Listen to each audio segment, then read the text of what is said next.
Xin chào các bạn, hôm nay thì mình review một ngày mà tôi nhổ sắn trên rẫy chúng tôi.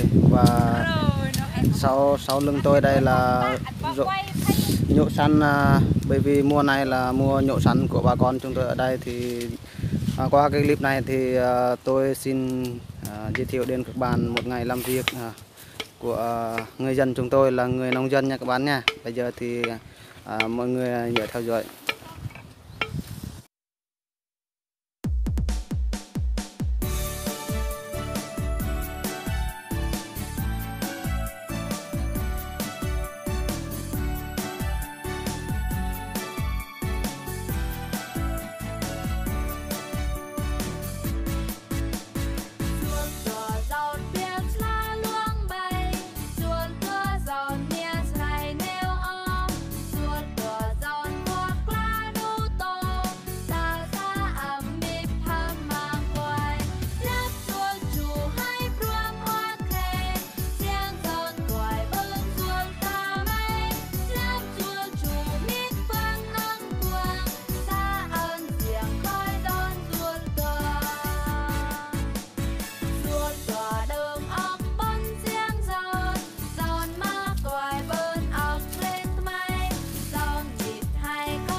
Malah lah irawak mana tu dah.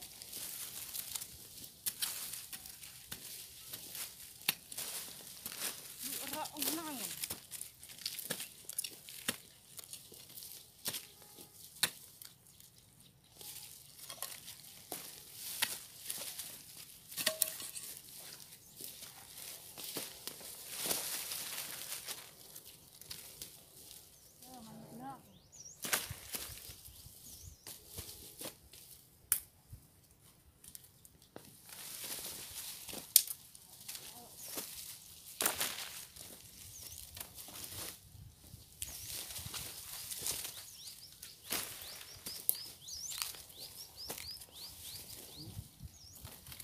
Đó, em sọ miết.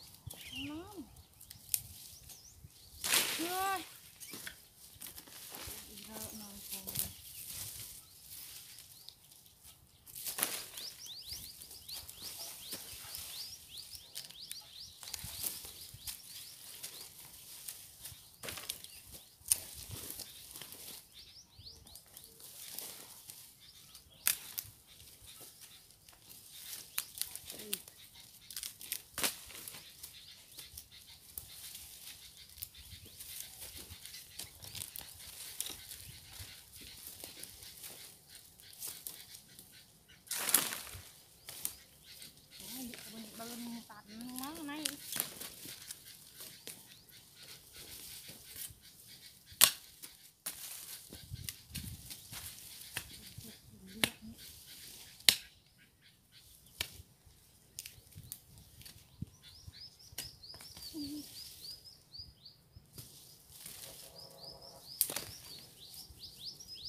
tạ.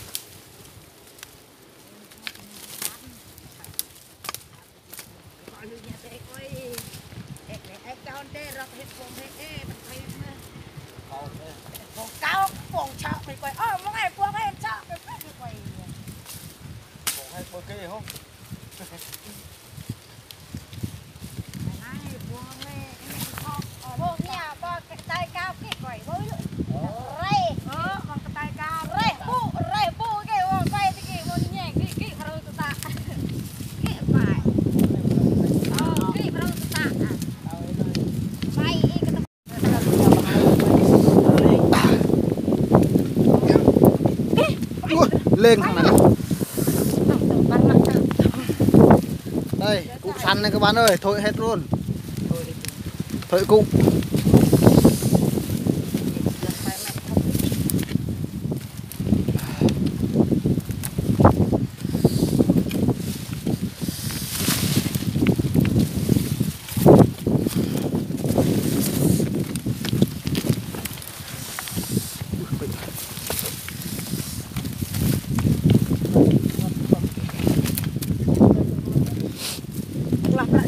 Cái nhập vị lagi.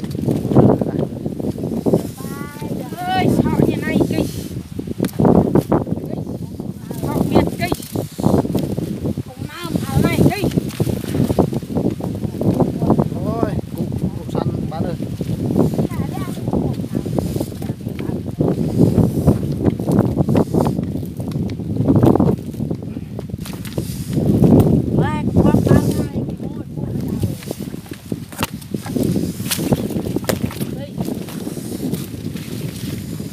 Gal miệt. Môi cua cái dao. Này cứ miệt này. Rồi, chỗ này cụ săn này.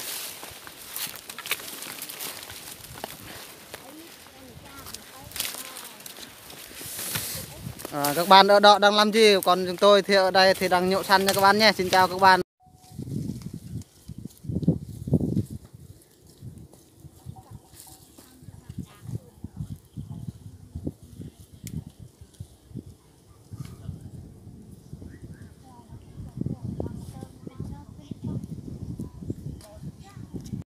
Đã đến lúc giờ ăn cơm rồi. Xin chào tất cả các bạn. Bây giờ là đang nghỉ trưa trên rẫy nha các bạn nha. Xin chào các bạn. Tôi xin giới thiệu những thức ăn mà trưa nay mà chúng tôi đã bơi từ nhà đến.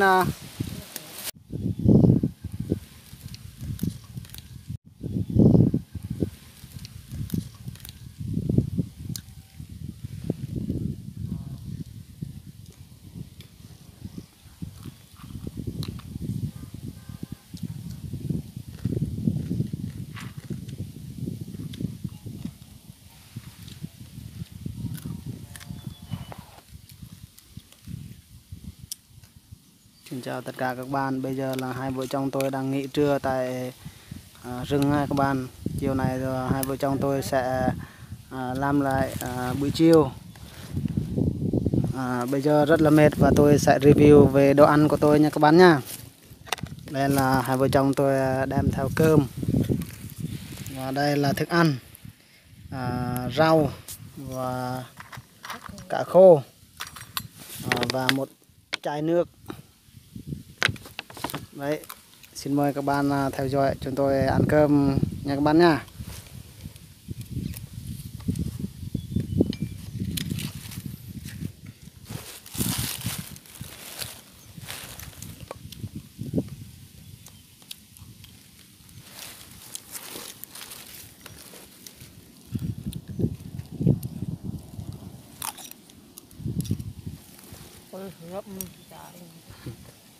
Còn vương một.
con nhỉ đời thì bà sao lại ạ chị vừa có bát lá cái